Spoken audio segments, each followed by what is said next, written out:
所罗门群岛是南太平洋其中一个岛国，位于澳大利亚东北方，超过990个岛屿。1978年7月7日独立。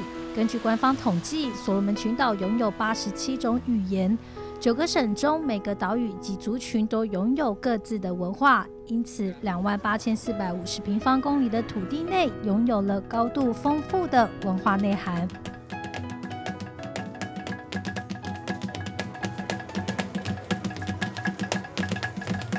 In making the boat, we have to use traditional strings, like the one they're using.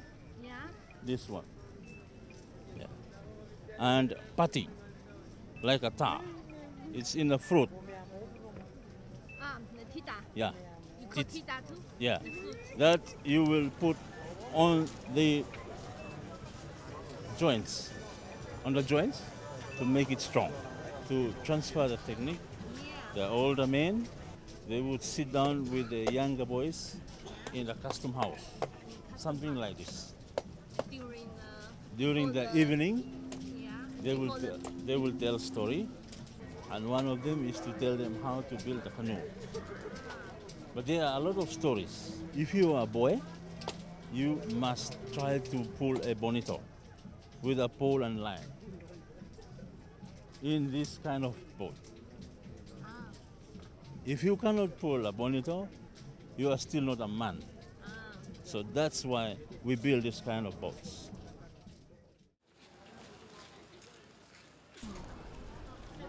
However, we are here.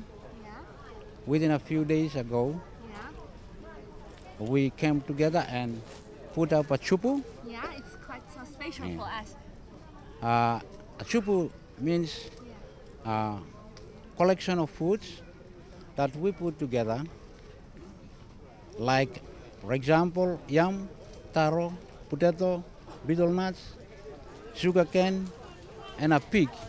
And there are 3 types of chupu. Yeah, to explain more function Yeah. of the chupu. One is purposely for reconciliation.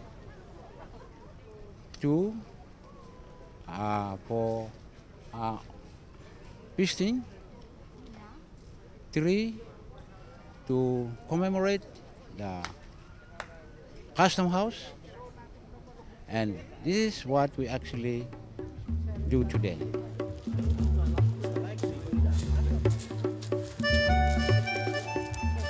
各岛屿的文化在人的网络中自然传承给下一代年轻人。在太平洋艺术节活动中，几乎都是老中青3代共同呈现该地区的传统文化以及创新表演。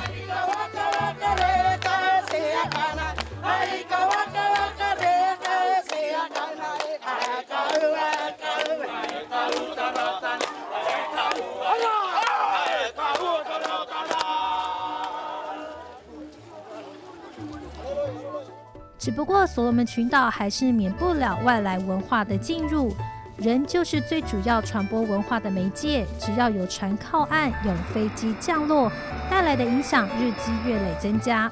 早期宗教进入，部分传统文化仪式被禁止，一直到近几年科技进步，一人一只手机的现象在所罗门群岛越来越明显。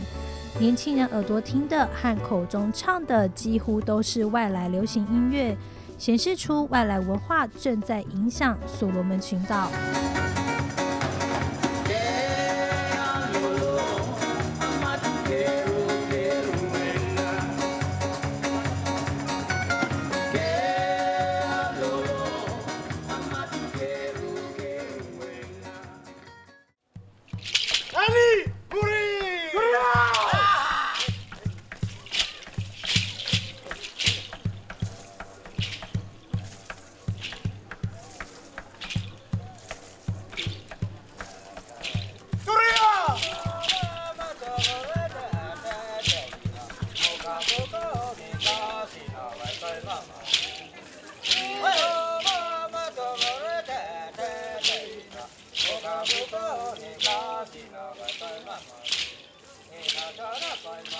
The kind of dressing you see from the dancers is a traditional means of dressing by the warriors.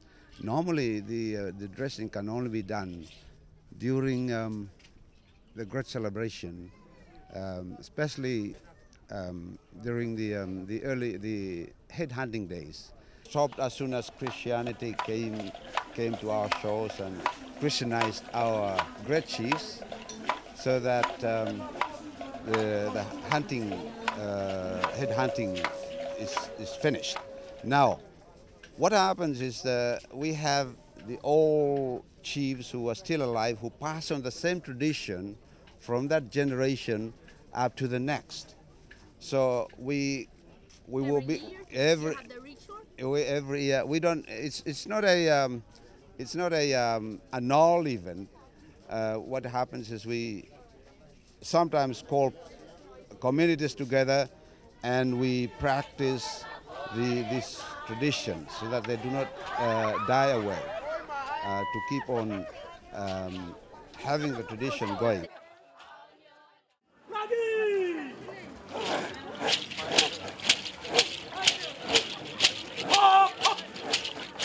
文化保存的问题要分成都市跟乡村不同的区域来看。那在都市里面，因为是各地来的移民，所以当然它是文化比较混杂。然后因为大家共同沟通的语言跟不同族群之间使用的是 Pidgin， 于是原来的语言的保留就比较不好。部落里面的话，其实文化保存基本上大概可以分成2个方面来讲。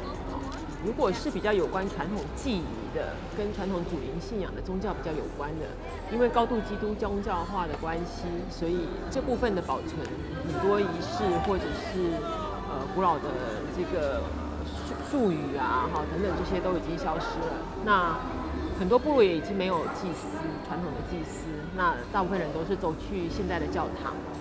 那这个部分的仪式或者是相关的知识流失的就比较严重。但是如果是日常生活的那种文化，比如说母语，因为在乡下地区大家都还是以母语沟通，所以语言的保留还算是不错。那另一方面，在一些如果我们说文化是一种生活的态度，是一种价值观，是一种对于社会关系的想象的话，那这方面的保存其实在乡下地区就做得比较好比如说人跟人之间的权利义务关系，长幼之间的关系，不同性别之间的某一些空间的关系啊，或者是相处的模式等等在乡下地区保存的还不错。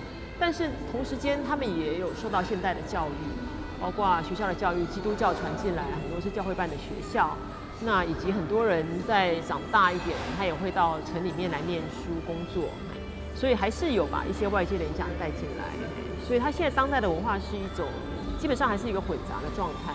但是在乡村地区的话，那种文化的价值观，尤其是对于一个人，他不是一个个人主义式的人，这种西方式的概念，而是觉得一个人是一个社会中的人，社会网络中的人这方面的概念在乡下部分还是蛮强。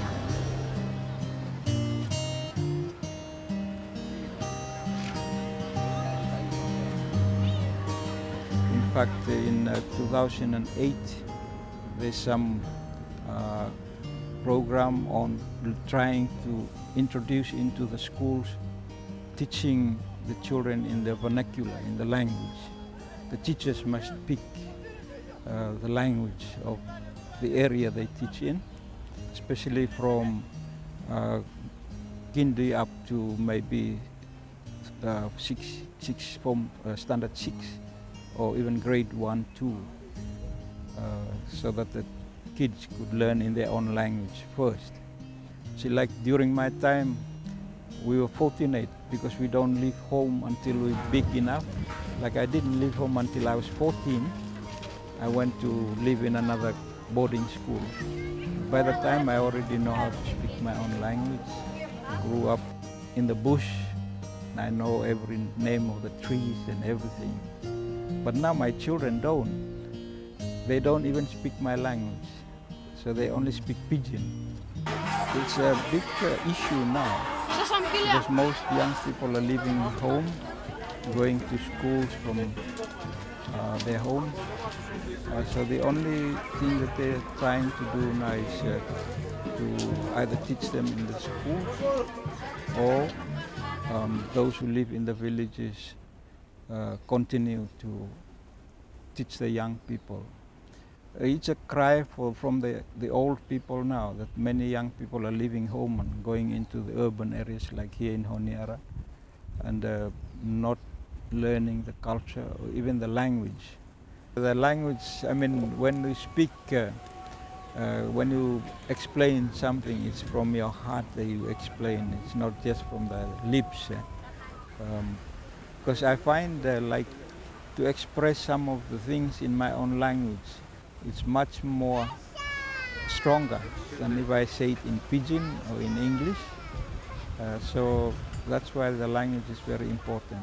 Pass it on to the younger generation because the culture goes with the language because it's the only way to communicate and pass on the information is through the language.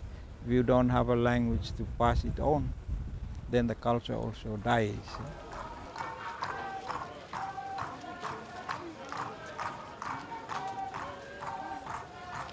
像手机的兴起，一方面其实像我刚刚讲的，可能带来一些改变，但是同时它让原来的亲属网络要保持连结是更迅速、更方便。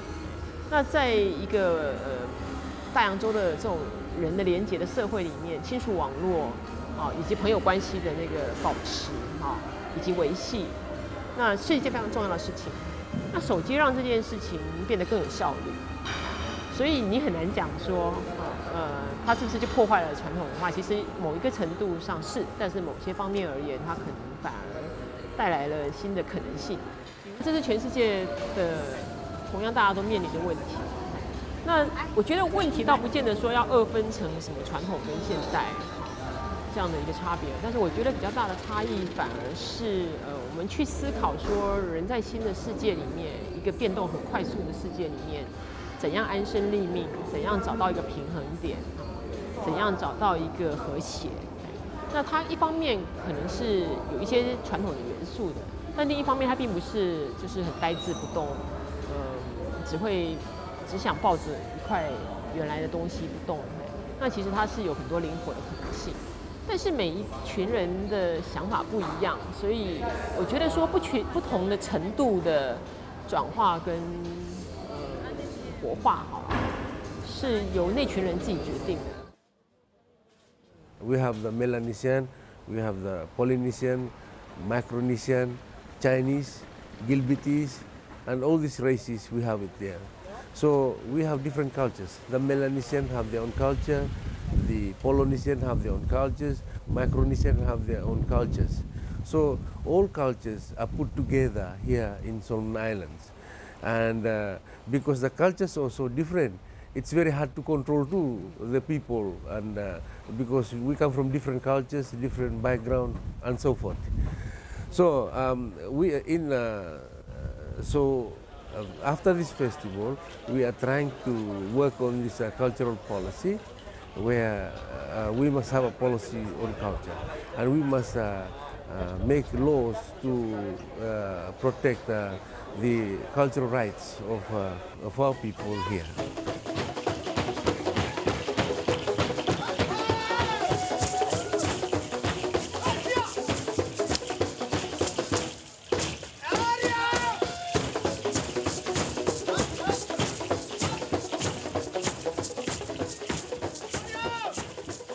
所罗门群岛目前还有80%的居民居住在部落里，因此缓和了外来文化对于当地语言及文化的冲击。但是他们仍然警觉，必须正视文化保存的议题。所罗门群岛在学校内没有开设族语教学课程，但是政府也正在讨论未来开设的可能性，并且有许多部落组织起来进行该地区的文化记录及传承，就是为了要避免未来找寻消失文化的困境。新科技的闯入，当地人如何用自己的方式，透过科技媒介成立新的连结，来创造新的文化动能和契机呢？这不仅是所罗门群岛要思考的问题，同样也是全球原住民要面临的课题。